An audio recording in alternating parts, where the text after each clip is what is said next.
घर वह स्थान होना चाहिए जहां प्रेम, शांति और समर्थन हो। लेकिन हर परिवार में कभी कभी मतभेद हो सकते हैं। यह स्वाभाविक है, लेकिन यह महत्वपूर्ण है कि हम इन्हें इस तरह से सुलझाएं कि किसी झगड़े का रूप न लें, खासकर जब बच्चे आसपास हों। मतभेद हर रिश्ते में होते हैं, लेकिन सबसे महत्वपूर्ण बात यह है कि हम इन्हें किस प्रकार संभालते हैं, खासकर जब बच्चे मौजूद हों। यहां कुछ तरीके दिए गए हैं जिनसे आप घर में झगड़ों से बच सकते हैं और सबके लिए, खासकर बच्चों के लिए, एक शांतिपूर्ण वातावरण बना सकते हैं। खुला और ईमानदार संचार सबसे महत्वपूर्ण है। जब आप परेशान या नाखुश महसूस करें तो इसे शांति से और सम्मानपूर्वक व्यक्त करें। आवाज ऊंची न करें और एक दूसरे की बात को सुनने पर ध्यान केंद्रित करें। एक दूसरे की भावनाओं का सम्मान करें। बच्चे हमेशा अपने माता पिता को देखकर सीखते हैं। जब वे माता पिता को शांतिपूर्वक बातचीत करते हुए देखते हैं तो वे अपने रिश्तों में भी ऐसा ही व्यवहार करना सीखते हैं। संघर्ष के समाधान के लिए स्पष्ट सीमाएं और नियम तय करें।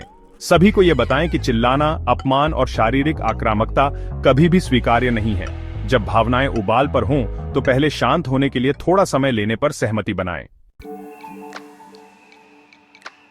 कभी कभी अपने विचारों को शांत करने के लिए थोड़ी देर के लिए दूर जाना एक झगड़े को बढ़ने से रोक सकता है।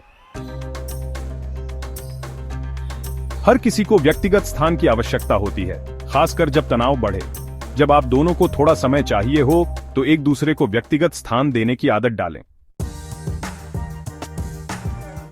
यह बच्चों को यह सिखाता है कि जब भी जरूरत हो थोड़ी देर के लिए खुद के साथ समय बिताना जरूरी है और भावनाएं हमेशा स्थायी नहीं होती। प्रत्येक दिन स्नेह, प्रशंसा और आभार के छोटे छोटे कृत्य एक सकारात्मक घर का माहौल बनाए रखते हैं। जब आप एक दूसरे को प्यार और सम्मान दिखाते हैं तो यह एक मजबूत आधार तैयार करता है।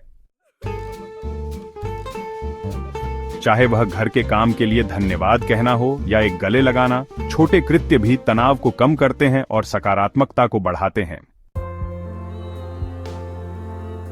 याद रखें, आप एक ही टीम पर हैं।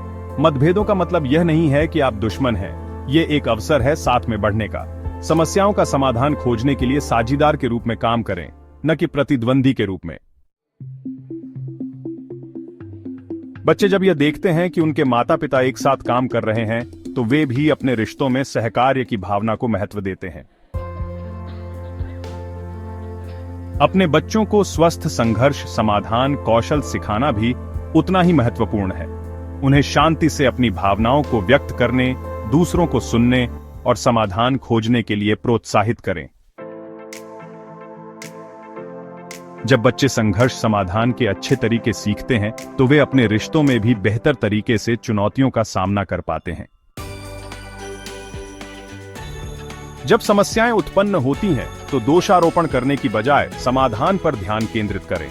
इससे एक सकारात्मक माहौल बनेगा, न कि नकारात्मकता का। बच्चे यह सीखते हैं कि समस्याओं का समाधान मिलकर किया जा सकता है, न कि यह सोचकर कि कौन गलत है। मजे और बंधन के लिए समय निकालना भी जरूरी है। यह महत्वपूर्ण है कि आप एक दूसरे के साथ आनंद लें और तनावपूर्ण समय में सकारात्मक यादें बनाएं।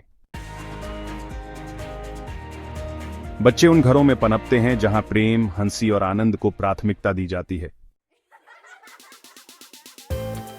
घर में शांति और प्यार का माहौल बनाने से आप अपने बच्चों को सबसे बड़ा उपहार दे रहे हैं, भावनात्मक सुरक्षा का आधार। तो एक दूसरे के लिए समय निकालें, खुले दिल से बात करें और सबसे महत्वपूर्ण बात, एक दूसरे से प्रेम करें। एक प्रेमपूर्ण, संघर्ष मुक्त घर बनाने की शुरुआत आपसे होती है। आइए हम ऐसे घर बनाएं जहां प्रेम और शांति बढ़े और बच्चे सफलता की ओर बढ़ें।